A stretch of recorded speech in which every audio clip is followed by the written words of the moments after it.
예, 안녕하세요. 예, 오늘 멀리서 오신 분도 계셔서 저희 들어오면서 아주 힘을 많이 받았습니다. 오늘은 그 복식부기, 비영리 단체들도 복식부기로 하도록 지금 다 바뀌어져 있습니다. 많은 경우에 복식부기를 모르시는 경우들이 또 대부분이에요. 왜냐하면 현장에서 업무하시면서 복식부기를 배운 적이 없는 경우가 대부분입니다. 또 복식부기 알아도 하기가 쉽지 않은 경우들도 있고, 나눔샘에서는 그 복식부기를 모르는 경우에도 복식부기로 장부를 만들 수 있고 결산서를 만들 수 있도록 하는 그 기능들이 들어가 있습니다. 먼저 시작하면서 개념적으로 두 가지만 좀 여러분들에게 설명하고 시작하겠습니다. 하나는 현금주의와 발생주의라는 개념. 요 얘기가 이제 여러분들이 하나 좀 구분하셔야 될 개념이 되고, 두 번째는 복식부기와 단식부기. 용어가 비슷비슷하지만 좀 의미가 다른 점이 있죠.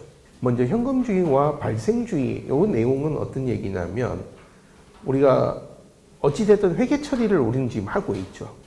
그러면 언제 우리 장부에 반영시킬 거냐, 그러니까 무엇을 반영시킬 거냐라고 하는 부분에 대한 얘기들입니다. 그래서 그 현금주의는 현금이 증가되거나 감소됐을 때, 그때 우리 장부에다 보통 합니다. 그러면 우리가 보통 이제 수지 결산서, 세입 세출 결산서가 우리가 지금 얘기하는 이 현금주의로 보통 해왔던 부분입니다. 그래서 이것은 뭔가 전표를 언제 발생시켜야 되느냐, 돈이 움직이는 데 보니까 아주 객관적으로 명확하죠. 이런 부분 좀 하는데, 어려운 점은 그럼 현금하고 상관없는 부분, 그러니까 예를 들어서 여러분들이 수지결산서 만드실 때 누군가가 현물로 기부했다, 아니면 외상으로 들어왔다, 이럴 때는 기록하기가 어려우시죠. 그러니까 그런 부분들을 인식할 수 없다는 좀 한계가 있습니다. 예를 들어서 우리 그냥 한번 이해해보자는 차원에서 제가 사례를 한번 넣었습니다. 월급이 300만 원인 직원이 예를 들어서 오늘을 그냥 20일이라고, 한 달 조금 더 지난 20일이라고 가정해 봅시다. 그러는 경우에 본인이 벌어들인 수입은 얼마가 될까요? 하는 질문입니다. 우리가 얘기할 때 현금주의, 이 얘기는 돈이 들어왔을 때 수입으로 잡고 돈이 나갈 때 지출로 잡습니다. 그런데 20일이니까 아직 월급을 못 받았죠. 월급을 못 받았으니까 이날은 그냥 수입은 하나도 없다. 영원이라는 것이 현금주의죠. 아쉽지만 월급 통장에 안 들어왔으니까 돈이 없는 건 많습니다. 그런데도 불구하고 우리는 대부분 통장에 돈이 없지만 신용카드를 쓸 수 있습니다. 왜? 월말에 월급을 받을 거라는 기대를 하고 있기 때문이죠.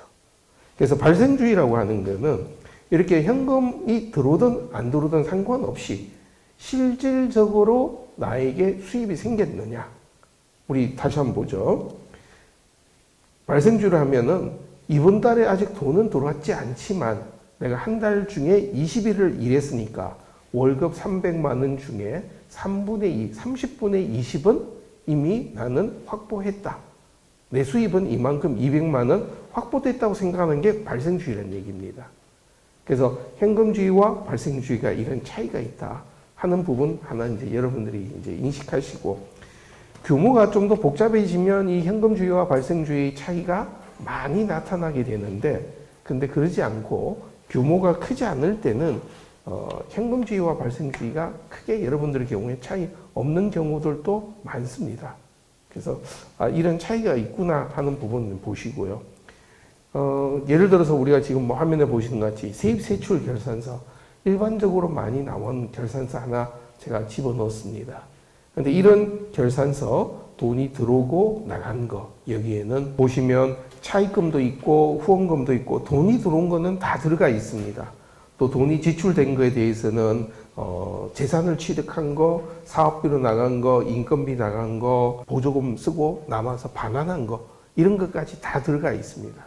그래서 여기에서는 결국 현금이 들어오고 나간 것, 모두 다 지금 정리를 해준 겁니다. 그런데 지금 여기에서 우리가 복식부기라고 하는 부분으로 넘어가게 되면 또 발생주의라고 하는 이 부분에서는 차입금이나 이런 부분들은 우리 단체의 성과하고는 직접 상관이 없기 때문에 이 부분은 제외합니다. 그래서 일단 여기서 우리 그냥 가볍게 보실 거는 현금주의와 발생주의는 현금이 변동된 그 기준으로 하느냐 또 아니냐 이런 얘기입니다. 그 다음에 이제 단식부기와 복식부기 두 가지 개념이 또 하나 더 있습니다. 단식부기는 뭔가 하나의 요소의 증가 감소를 관리해 주는 겁니다. 그래서 단일 항목의 증가 감소. 그래서 우리가 지금 얘기하려고 하는 이 예금 아니면은 현금 이것이 변동이 되면 기록하는 게 단식부기입니다. 그래서 이런 경우는 우리가 보통 수지결산서, 세입세출결산서가 여기에서 나오게 됩니다. 그에 반해서 복식부기는 두 가지 이상의 요소를 하니까 여러 가지가 좀 복잡합니다. 그래서 차변, 대변 이런 얘기를 하는데 두 가지의 가장 큰 차이는 보고서를 만들어 보면 단식부기는 밑에 수입, 그러니까 현금의 증가, 밑에 감소, 이게 이제 현금에 지출된 부분들이 이렇게 표시되면서 수입, 지출, 수지, 결산서 이렇게 용어를 쓰죠. 근데 복식부기를 하게 되면 여기에서 자산, 부채, 순자산, 그리고 수익, 비용 이렇게 나눠지면서 재무상태표와 운영성과표까지 만들게 됩니다. 그러다 보면은 우리가 보통 하는 것보다 자산이 뭐냐, 부채가 뭐냐 이런 부분들을 우리가 공부를 해야 되는 부담이 좀 생기게 되는 부분이 됩니다. 근데 이제 대부분의 단체에서 이 복식부기에 대한 부분을 공부할 여력은 별로 없어요. 그냥 돈이 들어오고 통장에서 수입이 후원금이 들어오고 또 필요하면은 통장에서 인출해서 나가는 거 기록하는 부분들은 여러분이 직접 하고 있죠. 그래서 나눔셈에서는 전표 등록하는 방식이 크게 일반 전표와 간편 전표, 오늘 설명하려고 하는 것 두 가지 방식이 있습니다. 근데 회계의 기본으로 간다 그럴 때는 지금 화면에 나와 있는 것 같이 일반 전표로 기록하는 부분입니다. 이 복식부기 발생주의로 회계 처리하는 가장 기본이 되고 그 기본 되는 것 중에도 가장 기본이 되는 것이 대체 전표입니다. 이거는 우리가 차변, 대변으로 나눠서 모든 전표의 형식은 차변, 대변으로 나눠진 이 전표 형식으로 구성이 되게 돼요. 그런데 막 하다 보니까 한쪽의 계정이 항상 현금으로만 나오는 경우가 있어요. 또 한쪽이 항상 현금으로만 나가는 경우는 너무 번거로우니까 좀 간편하게 하자라고 한 것이 출금전표, 입금전표라는 표현을 씁니다. 그래서 여기에서는 한쪽 계정은 현금이 차변에 있다 그러면은 입금전표, 현금이 대변에 있다 이러면 출금전표 이런 표현을 씁니다. 그런데 오늘은 뭐 이런 얘기를 갖고 하지는 않을 겁니다. 왜? 이 대체전표, 출금전표, 입금전표 모두가 다 개념적으로는 복식부기의 차변, 대변을 알아야만 됩니다. 근데 현장에 계신 분들은 우리한테 돈이 들어왔냐, 수입이냐, 지출이냐 기준으로 나오는 부분이 익숙하기 때문에 그 부분을 좀 간편하게 입력해보자 라는 관점으로 만들어진 것이 간편전표가 됩니다. 그래서 간편전표는 지출전표, 수입전표 옆에 우리 표현해 있는 것 같이 입금, 출금 비슷하긴 하지만 좀 다르죠. 두 가지 차이가 뭐냐면 우리는 수지결산서 만들 때 수입이다, 지출이다 얘기할 때는 이게 현금이든지 예금이든지 받으면 수입이고 나가면 지출이죠. 그러다 보니까 입금, 출금이라고 현금만 관리하면 안 되는 부분이에요. 그래서 간편전표에는 현금, 예금이 들어오면은 수입전표, 나가면 지출전표라는 표현을 씁니다. 그리고 대체전표, 이거는 차변, 대변 만들어야 되니까 복잡하니까 간편전표에서는 이거는 고민하지 말자라고 빼버리고, 그래서 다시 정리하면 오늘 설명드리는 이 간편전표는 여러분들이 수익과 지출만 기록하면서 일어나는 회계 사건들을 다 정리하는 그 내용을 오늘 설명드리는 부분입니다. 간편전표는 수입과 지출 관점으로 전표를 구분합니다. 그래서 메뉴가 수입전표, 지출전표로 구성이 되어 있습니다. 그래서 통장에 입금이 되거나 출금이 되는 거래들, 또 현금으로 수령하거나 지출되는 거래들 모두가 다 수입 지출 관점에서 간편전표로 기록을 하게 됩니다. 그 다음에 두 번째로는 수입과 지출이 있을 때 어떤 형태로 들어오느냐. 예를 들어서 수입이라 그러면 수입은 우리한테 돈이 들어올 때는 현금이 들어온다, 예금이 들어온다, 두 가지 뿐이겠죠. 그래서 수입은 현금이 들어왔느냐, 예금이 들어왔느냐라고 구분합니다. 근데 지출되는 것들은 현금이 보통 지출됩니다. 계좌로 지출되는 것, 계좌 이체, 송금 보통이죠. 근데 또 다른 경우들은 통장에 우리가 연계되어 있는 체크카드로 쓰면은 통장에서 바로 빠지게 되죠. 또 뭔가 우리가 비용을 지출하면서 법인 신용카드로 결제하기도 하고, 또 어떤 경우에는 직원 명의의 카드로 대신 쓰고 나중에 직원에게 지급해 주기도 하죠. 이런 얘기들까지가 오늘 좀 우리가 관리할 방식들이 되겠습니다.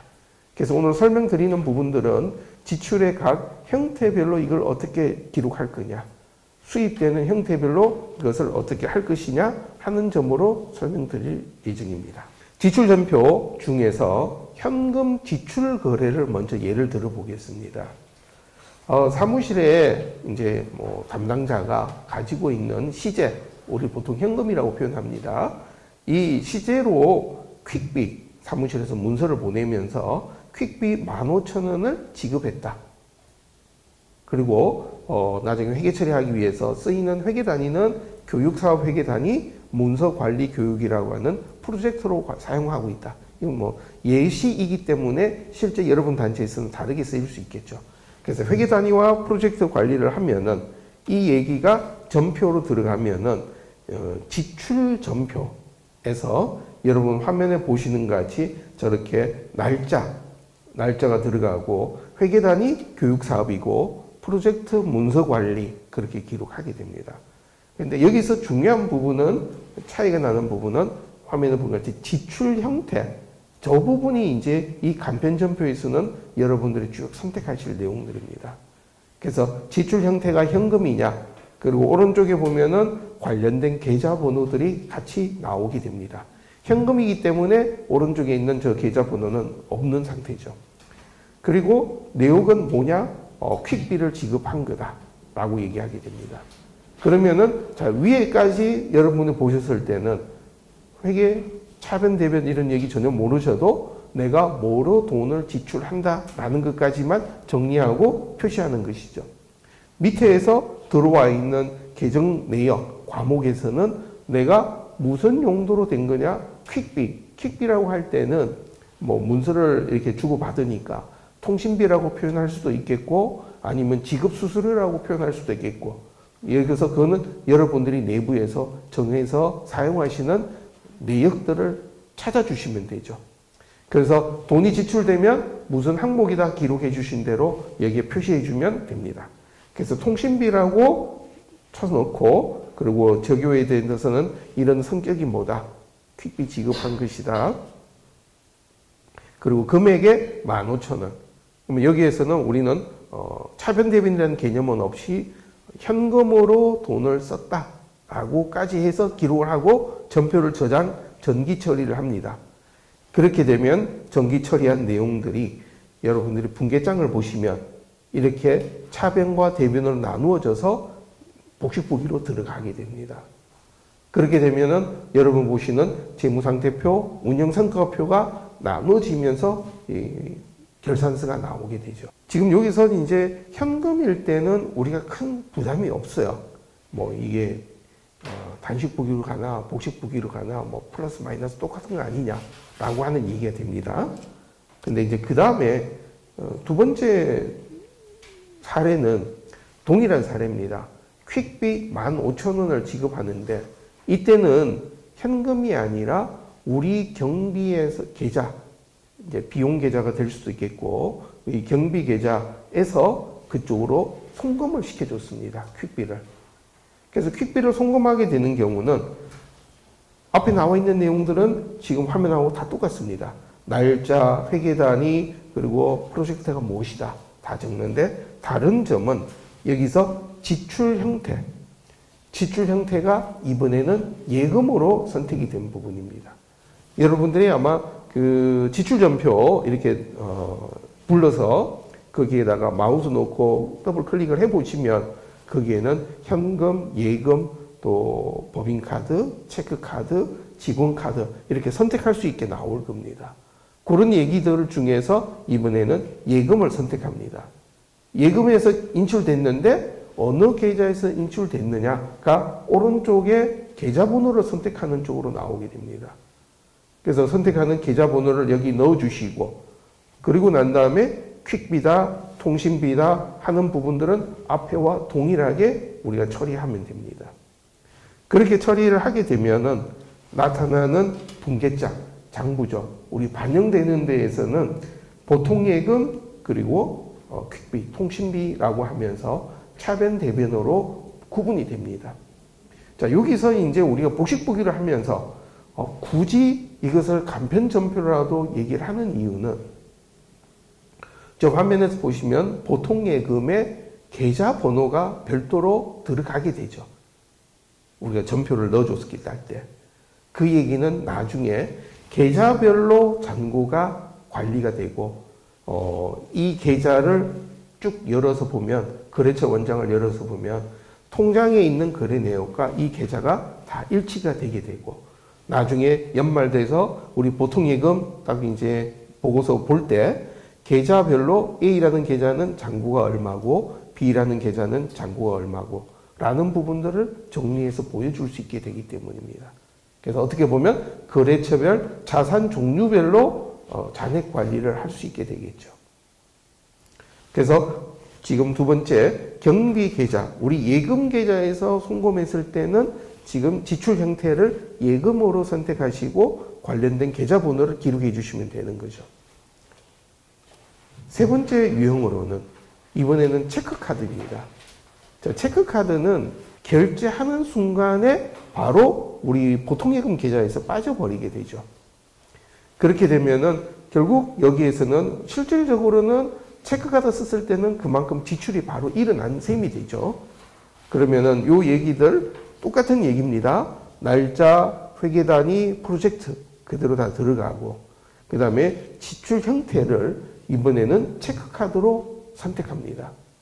체크카드 선택하면 여기에서는 이 체크카드와 관련돼서 이 체크카드는 어느 계좌에서 인출될 것이다 하는 부분들이 미리 등록이 되어 있기 때문에 체크카드를 선택하면 관련된 계좌 번호가 화면에 나온 거지 오른쪽에 자동으로 같이 불러오게 됩니다. 그러면 체크카드로 우리가 지출 형태라고 썼다 그러면 통장에서 인출돼서 지급한 내역들이 바로 기록이 되게 되겠죠. 그래서 여기에서는 우리가 신경 쓰는 부분이 지출 형태, 카드 번호가 뭐다, 어떤 체크카드다라고 하는 부분을 선택해 주는 부분입니다. 근데 만약에 여러분 하시다가 카드 번호가 없다고 그러면은 여러분 카드 정보는 업무 메뉴에서 금융거래처 신용카드 그 메뉴로 따라가시면은 카드를 등록하는 게 나옵니다. 그때 카드를 등록하시면서 이거는 법인 신용카드다 아니면 이건 체크카드다. 그리고 이 체크카드는 결제 계좌가 뭐다 연동을 같이 시켜주죠. 기록을. 그렇게 등록을 해주면 지금 같이 이렇게 우리가 체크카드를 선택하면 관련된 계좌까지 다 같이 연결이 되게 됩니다. 체크카드로 결제한 내역들을 기록해 주시고 나면은 그 내용들이 우리 장부에 반영될 때는 아래와 같이 통신비 비용이 잡히고 보통예금 대변에 예금이 인출되는 그런 복식보기 분계가 들어가게 됩니다. 자, 다시 한번 지금 진행되는 내용을 정리하면 여러분들이 지출이다 수입이다 그 부분이 먼저 구분이 되고 지출이 될 때는 지출하는 형태가 뭐냐에 따라서 이것이 현금이다 예금 계좌다 아니면은 그 체크카드다 라고 그걸 선택을 하고, 예금이면 예금 계좌번호를 선택하고, 체크카드면 카드 번호를 기록해서 선택해 주시면 내용 자체가 복식보기로 만들어지게 되는 부분입니다. 이 다음 부분은 법인카드, 법인신용카드. 법인신용카드는 보통 사용하고 한 달 정도 있다가 지출이 되게 되죠. 어떻게 보면 이 부분은 우리가 보통 말하는 직접적인 지출은 아닙니다. 왜? 법인카드 썼다 해서 우리 통장에서 빠져나가는 건 없어요. 그런데 우리는 이거 기록을 해줘야 되거든요. 그래서 기록을 하려고 하다 보니까 법인카드 있는 부분들, 그러니까 물건을 사거나 비용을 집행했는데 법인카드로 썼다는 부분으로 정리를 해서 복식보기로 미지급이라고 하는 부분, 나중에 갚아야 될 내용들을 관리해주기 위해서 이 부분들을 정리하는 부분이 됩니다. 그래서 이 경우에는 똑같은 얘기입니다. 회계단위, 프로젝트 이런 부분들은 동일하게 쓰이고, 지출 형태를 법인카드로 선택하시고, 그러면 그 다음에는 카드 번호, 어떤 카드를 썼느냐. 그래서 여러분들이 계좌 법인카드 쓰실 때 어느 카드 번호 기록해 놓으시고, 등록해 놓으신 내용들로 여기 선택해서 들어오게 됩니다. 그래서 그렇게 선택하고 퀵비 15,000원 썼다라고 해두면은 이 내용들이 복식보기로 들어가는데, 이번에는 보시는 것 같이 미지급금이라는 계정으로 전표가 등록이 되게 되죠. 그래서 여러분 입장에서는 이게 차변, 대변 이런 고민 안 하시고, 내가 지출한 형태가 현금, 예금, 카드, 체크카드, 이제 요 다음 설명드리는 직원 명의 카드, 이렇게만 선택해 주시면 이 내용들이 정리가 되게 되죠. 네. 그 다음에 이제 지출하는 형태 중에 또 하나가 있는 것이, 이번에는 직원이 대신 지급하거나 아니면 직원 명의 카드로 먼저 써버린 경우들입니다. 그래서 이 경우는 결제하고 나중에 우리는 이 직원에게 돈을 결제를 해줘야 되겠죠. 자, 여기서 똑같은 구조가 되고, 다른 점은 지출 형태에 대한 얘기만 우리가 뒤에 직원 카드라고 하고 어느 직원 카드였나 선택해 주게 됩니다. 그래서 그렇게 선택해 주게 되면은 나중에 이제 나오는 전표는 지금 보신 것 같이 미지급금 또 통신비라고 하는 차변 대변으로 이 복식보기로 분기가 들어가게 되죠. 그래서 지금 지출에 대한 얘기들을 쭉 다 한번 설명을 드렸습니다. 근데 여기서 여러분 보시는 것 같이 뭔가 우리가 물건을 구입하고 아니면 비용을 지출하고 이게 지출이었다. 그러면 지출한 형태가 뭔가를 기록해 주면서 간편전표로 들어가면은 앞에서 우리 말씀드렸던 대체전표로 차변, 대변, 복식보기로 전표들이 들어가게 됩니다. 동일한 사례가 수입전표인데 현금을 수령한 거래. 이 경우에는 현장에서 모금을 하고 기부금 10만 원을 현금으로 수령했다. 물론 여기다가 한 1,000만 원으로 쓰고 싶었는데 너무 복잡할 것 같아서 10만 원만 적었습니다. 회계 단위는 일반에 있는 회계 단위로 이 부분들은 얘기가 됐다라고 하게 되면 동일하게 이제 수입 전표인데 지금 보시면 수입 전표나 지출 전표나 화면 내용들은 다 동일합니다. 단지 수입하는 형태가 뭐냐라는 차이가 있죠. 그래서 지금은 수입 형태 현금으로 우리 수입했으니까 이 부분을 현금으로 표시해 주는 부분입니다. 이 부분은 앞에서 우리가 지출 전표 봤던 것과 동일하죠. 적요 내역은 뭐다? 우리가 현장에서 모금한 기부금을 수령한 것이다 라고 표현해 주고 밑에 해주면 이런 내용이 하나의 전표로 들어가게 되죠. 그래서 이 전표로 들어가면은 마찬가지로 복식보기로 차변 대변으로 분기가 만들어지게 됩니다. 제가 여기에서 현금하고 현금의 수입하고 지출은 전표로 안 하고 분계로 표시해 드린 이유는 현금하고 현금의 수입과 지출은 우리가 말하는 대체 전표로 나오지 않고 입금 출금 전표로 나오기 때문에 분계를 보여드리려고 일부러 분계장으로 지금 표현을 해드린 겁니다. 그 다음 부분에는 익명의 기부자가 기부금 10만 원을 은행 계좌 끝자리가 510으로 끝나는 자리로 누군가가 송금을 했다. 통장에 돈이 들어왔다는 얘기죠. 그렇게 되면은 이 부분에 대한 것 동일하게 들어가는데 수입 형태가 예금으로 들어왔다. 그리고 예금 들어와 있는 계좌는 끝자리가 510으로 끝나는 계좌번호였다. 들어온 계좌를 선택해서 하고 그 다음에 이거는 들어온 후원금이 무슨 후원금이냐, 개인 후원금이냐, 아니면은 용도 지정된 특정 후원금이냐, 아니면 단체 후원금이냐, 뭐 이런 여러분이 사용하시는 계정 과목 선택해 놓으시고 금액 10만 원 이렇게 기재하시면 이 내용들이 내부적으로는 복식보기로 후원금과 이제 현금 예금 입금된 것들이 차변대변으로 나누어지면서 전표가 기록됩니다. 지금 이렇게 설명드리면서 이렇게 가는 거의 가장 큰 장점은 규모가 작은 경우는 실제로 현금, 예금 구분을 안 하고 막 써버립니다. 그런데 나중에 가면 실제로 우리 통장 잔고가 얼마인지 또 회계 처리가 정말 맞게 됐는지가 계좌 거래처 관리를 안 하면 파악할 수가 없어요. 그래서 이걸 정확하게 위해서는 계좌별로 관리를 다 해주는 것이 나중에 시제 관리도 되고 또 여러분들이 사업의 규모가 커지면 용도별로 계좌를 구분해서 관리할 때 용도별로 계좌의 잔고가 얼마 남은지도 이렇게 잔고 관리가 되어야 파악할 수가 있게 되죠. 그래서 이런 부분 같이 계좌번호 관리가 꼭 필요한 부분입니다. 자, 지금같이 이렇게 현금 수익과 지출에 대한 거래들을 쭉 했는데, 근데 이제 여기서 이제 우리가 앞에서 그 현금주의가 가지는 한계가 이 간편전표에 여전히 남아 있어요. 앞에서 제가 설명드릴 때 현금주의의 한계는 현금이 게재되지 않은 현물 후원금이라든지 외상거래는 일반적으로 표현하기가 어렵다 그랬죠. 그래서 간편전표 자체는 현실적으로 그 부분을 반영할 수가 원칙적으로는 없습니다. 왜? 현금 또는 예금이 게재되지 않았기 때문에.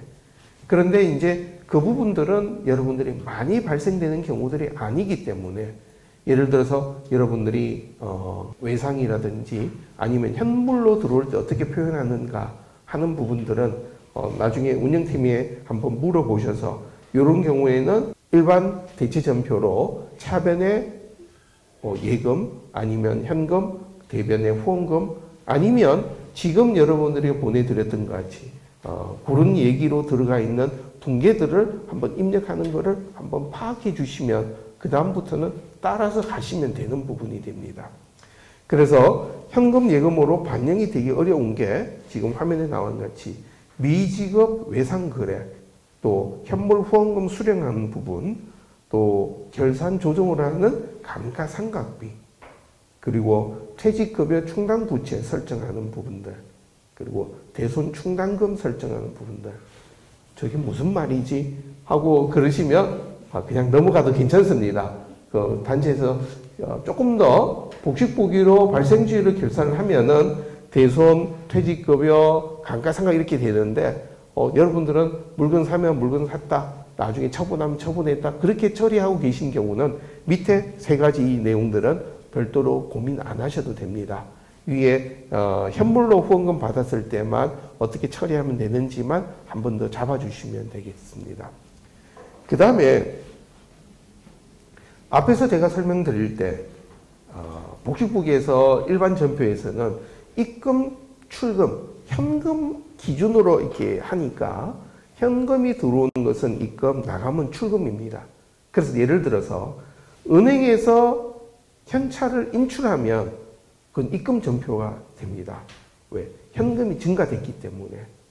또 반대로 받았던 현금을 은행에 입금하면 출금 전표가 됩니다. 그런데 지금 우리 간편 전표는 현금과 예금을 같이 관리를 해버리죠. 그러면 이제 제가 질문을 한번 거꾸로 해봅니다.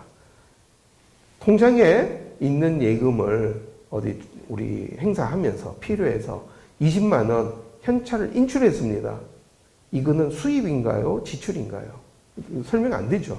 왜? 우리가 보는 지금 관리하는 기준은 수입과 지출은 현금이나 예금이 증가되면 수입, 현금이나 예금이 감소되면 지출인데 현금은 증가되고 예금은 감소됐으니까 양쪽이 다 돼버리는 부분. 이 부분은 우리가 간편전표라고 하는 것들을 우리의 내부 관리 때 좀 편리하게 관리하기 위해서 하다가 보니까 이런 부분들이 하나 이제 나오는 부분들이 됩니다. 그래서 이런 부분들이 하나가 좀 어려운 부분이 생겼고, 그 다음에 두 번째는 예금 이자를 수령할 때 법인세가 원천 징수됩니다. 그래서 여러분 통장에 이자가 10만 원 들어오면 15,400원이 이자로 빠지고 나머지 금액만 통장에 입금이 됩니다. 그러면 이때는 통장에 입금된 예금 이자도 있지만 원천징수가 빠져버려서 순액으로 들어왔을 때 그러면 나머지 금액을 어떻게 처리할까? 이런 부분들에 대한 것. 결국 복수 거래가 있을 때 우리가 어떻게 할 거냐 하는 부분이 고민이 되는 부분입니다. 가장 대표적인 거는 급여 처리할 때 우리가 1,000만 원이 급여인데 100만 원이 원천 징수다 하면은 900만 원은 오늘 지급하고 100만 원은 다음 달 10일 날 지급하게 되죠. 그러면은 급여를 양쪽 나눠서 해야 되는가? 이런 고민들도 또 한번 생기게 됩니다. 그래서 이런 경우에 복합거래, 그러니까 수익과 지출이 같이 걸리는 복합거래는 여러분들이 대체전표로 가면 되는데 대체전표가 어렵다. 그러면은 복합거래를 수익과 지출로 잘라서 두 가지로 입력해 주시면 됩니다. 자, 예를 들어서 은행의 예금 이자가 10만 원이었고 원천징수가 15,400원 원천징수가 됐습니다. 그러면 수입 전표로 이자 10만 원, 그다음에 지출 전표로 원천징수세 선납세금 15,000원, 1,500원 이렇게 기록 나눠서 해주시면 관리가 되게 되겠죠. 그다음에 두 번째로 급여가 나갈 때 원천징수하는 경우 이 부분도 동일합니다. 예를 들어서 급여가 1,000만 원 나갔다.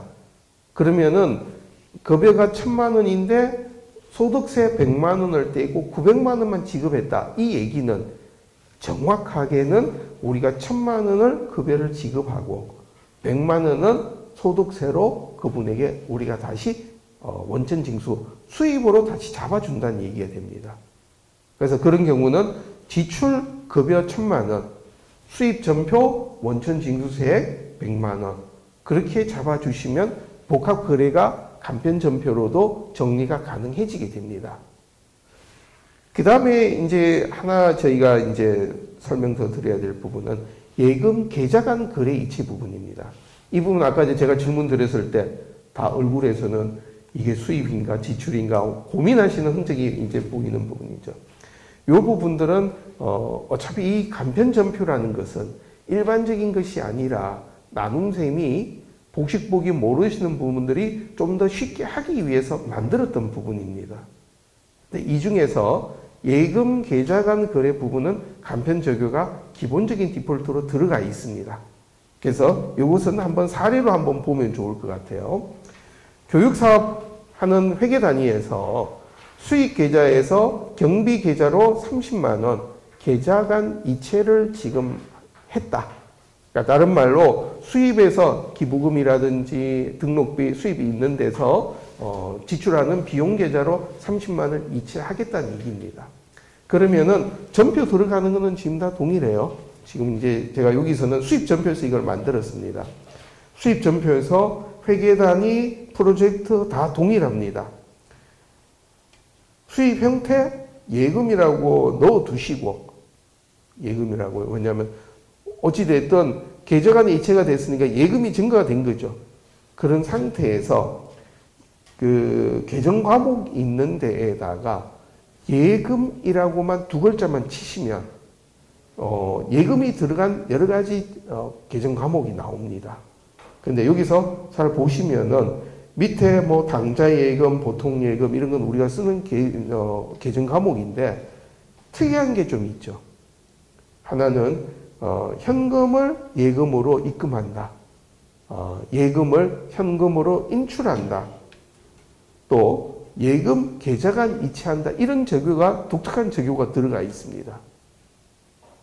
그러니까 이 얘기는 뭐냐면 나눔셈에서 디폴트로 이렇게 계좌 간의 이체 거래 또 예금에서 현금으로 인출하는 거, 또 현금을 예금으로 입금시키는 거. 이것은 이건 수입도 아니고 지출도 아니지만 많지 않은 수입 거래에서 이렇게 적요를 넣어서 만들어 뒀기 때문에, 예를 들어서 여러분이 계좌관 이체한다면 예금을 치시고 여기 나오는 그 적요를 선택해 주시면 됩니다. 또 입금할 때 출금하는 데도 동일합니다. 그래서 지금은 예금 계좌관 이체 이 부분에 대해서 선택을 하고 들어가면은 이렇게 나오게 됩니다. 그래서 위에 부분 수입 형태는 예금 쪽이죠. 수입 형태 쪽에 나와 있는 예금 쪽에서는 수입 형태 있는 예금 쪽에서는 입금이 되는 계좌를 넣어 주시고, 그 다음에 밑에 있는 계정 과목에 있는 이 부분에서 예금에서는 지출되는 계좌를 여러분이 거래처에다가 선택해서 넣어 주시면 됩니다. 그렇게 되면은 이런 내용들이 복식보기로 이렇게 계좌간 이체 거래가 표시가 되게 나옵니다.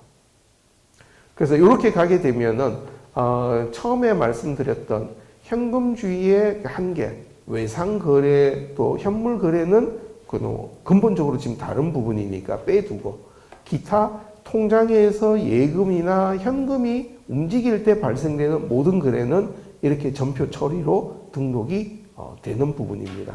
이렇게 됐을 때는 나중에 여러분이 결산서 볼 때 예금과 현금 잔고 이런 부분들이 실제 여러분들의 통장 잔고와 일치되게 관리될 수 있습니다. 제가 감사를 가서 이렇게 보다가 보면은 가끔은 현금은 마이너스 2천만 원이 되고 예금은 또 금액이 엄청 크게 되어 있는 경우가 있습니다. 그러니까 돈 들어온 거는 다 예금으로 잡아두고 나간 거는 현금으로 다 그냥 정리해버리면서 계좌간에 이렇게 움직인 거래들을 관리 안 했거나 예금 계좌에서 인출된 것도 현금으로 처리해버렸을 때는 나타나는 문제점들이 이렇게 간편점표를 하면서 계좌 잔고 거래처 관리해 주시면 내용들이 좀 정리를 할 수가 있습니다. 예. 그러면은 일단 제가 설명드리는 거는 여기까지 하고 일단 마무리를 하고요. 한 10분